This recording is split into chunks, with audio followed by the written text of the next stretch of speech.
So with this type of simulator, Richard would be able to go in and create a bug or some kind of issue with the car. Most of them are electronic, which means the students would have to use all the different tools that the simulator gives in order to diagnose the vehicle.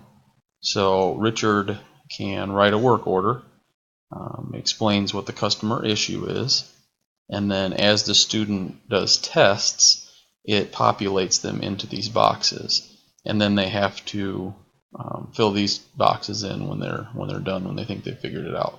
So when we close the work order, the student can open up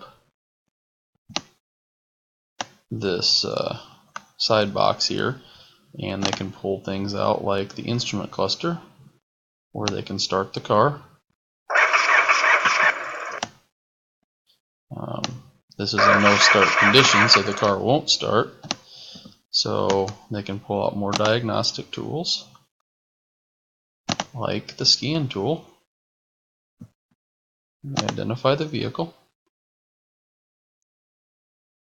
They can look for codes. This one's not communicating. And they can put the toolbox away.